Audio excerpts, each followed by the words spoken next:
Final થોડોક આવી ગયો શરતી નો ફીડો કરે એમ જઈને ફોટો એવું જ છે. શરદી કફ થઈ ગઈ તું એન્ટિક લાગે એમ.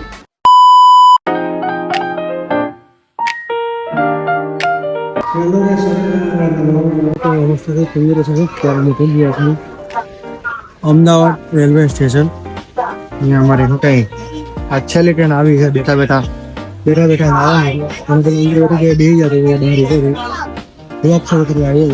3 કલાક જ બાકી છે. 3 કલાકમાં અમે સુરત પહોંચી જશું ને મારી જર્ની ફાઇનલી પૂરી થાય છે. અને મારો જે ભાઈ છે ગૌરવ એ અડધે રસ્તે ઉતરી જવાનું છે કેમ કે એને કામ આવ્યું છે ભરૂચ એટલે એ ભરૂચ ઉતરી જવાનું છે. જ્યાં નો બ્લોક તો શરૂ કરી દેજો અહીંયા બેઠા છે ને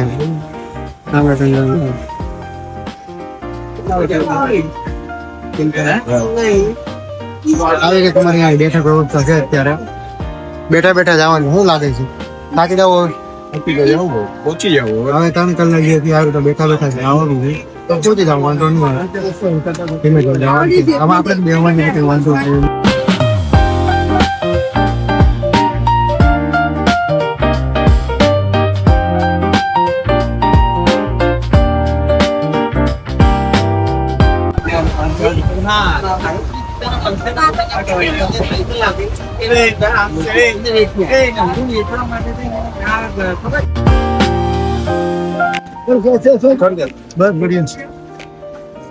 ફાઇનલ થોડોક આવી ગયા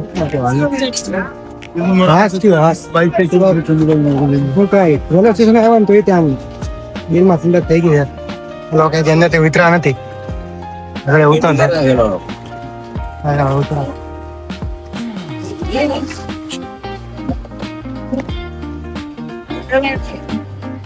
હવે જઈએ અહીંયાથી બહાર અને બતાવીએ. હવે તો ઘરે જ જવાનું છે. કેવું છું ભાઈ? કેવું છું? હવે સારું લાગ્યું ભાઈ. સુરત થી સુરત ભાઈ સુરત થી સુરત ઘરે જવા હતો અને રિક્ષામાં બેસી ગયા હું અને અમે બે પાસે રહી બીજા બધા અલગ અલગ રહી છે એટલે બધા અલગ અલગ રીતે મેટ્રો બુક કરાવીને નીકળી ગયા છે. બસ આવી ઘરે અને મળી ઘરે જઈને મળી હવે શાંતિ થઈ ગઈ ખરેખર શાંતિ થઈ ગઈ. અહીંયા ગરમી બહુ છે અત્યારે અમે ઠંડા પ્રદેશમાં કહેવાય એટલે અત્યારે બહુ ગરમી લાગે છે.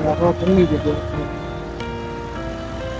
ઘરે જઈને એની માઇક ફ્રેશ થઈ જાય એટલે થઈ જાય બધું રહે.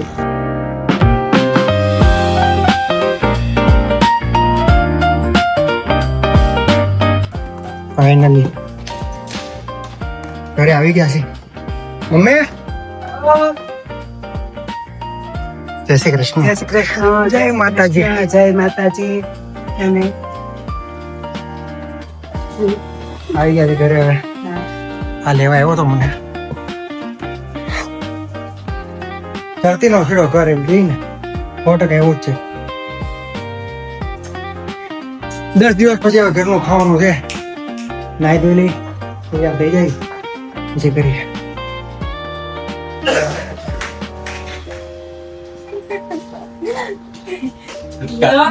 હવે સારું લાગે છે. દર્દી આવી ગયા છે મારી ઘરે. આજો આ બધું શું છે? હાલો હમણાં ચા બનાવી નાખો. વાગવા થયા 5 અને આ જો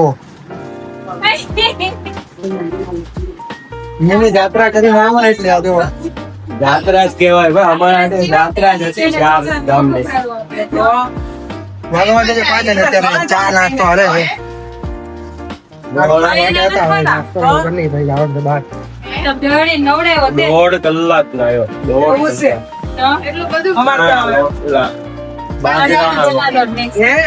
1.5 વારી કવરમાં કરતો તો અત્યારે આવી ગયો કવર લેવા હતો. કવર નખાઈ દીધું ને સાહેબ બહુ મોંઘું કવર નથી નખાવ્યું. 50 રૂપિયા કવર નખાવ્યું હતું. આને હોતા જવો 50 વાળો અમે કઈ રૂપિયા વાળા જઈને એટલે સસ્તું જ નખાવવાનું.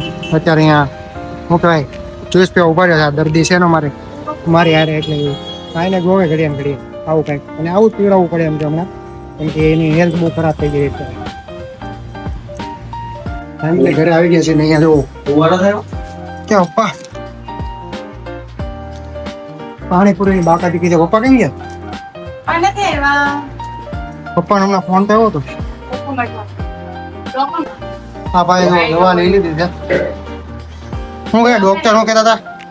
ડોક્ટર કે આવી ગરમીમાં તને શરદી કફ થઈ ગઈ આ તું એન્ટિક લાગે એમ. હું ભાઈ શું કરીએ હવે? અલગ પીસ છે એમ કહેતા હતા ડોક્ટરને. કેમ કે ભાઈ ઘણા ટાઈમ પછી ગયો ને એટલે હું કવર લઈ લીધો ને આ જો ભારે કવર ઉતાર નાખ્યું છે અને હળવું કવર ચડાવી દીધું છે. દેખાતું હતું તમને કદાચ ટ્રાન્સફર જ લીધું હતું. તો ગાઈસ થઈ ગયા છે ઘરે અને જમીને પછી પપ્પાને બતાવ્યું એટલે પપ્પાને મળીને હું ગયો તમારા બધા મિત્રોને મળવા કેટલા દિવસ મળ્યા નહોતો એટલે આજે બધા ભેગા થયા. તરુણનો ફોન આવ્યો તો આવી પેલા અમે આજ સુરતને પાછા મોમોજ આજે ટ્રાય કરી લીધા છે. સારા હતા એટલા બધા ખાસ નહોતા પણ ચાલે 19-20નો ફરક હતો. પછી દોસ્તાર બધા બીજા તો દોસ્તારો ભેગા થતા મળી લીધા વાતોચીતો કરી કે ક્લિપ ક્લિપ કંઈ ઉતરી નથી. અત્યારે ઘરે આવી ગયો છું અને બહુ ગરમી થાય છે. બસ જો આજનો વ્લોગ તમને ગમ્યો હોય તો લાઈક કરો, શેર કરો અને સબસ્ક્રાઈબ કરવાનું ભૂલતા નહીં. મળ્યા નવા વ્લોગ સાથે, ત્યાં સુધી બધાને Big thank you for being here. बहुत बहुत धन्यवाद.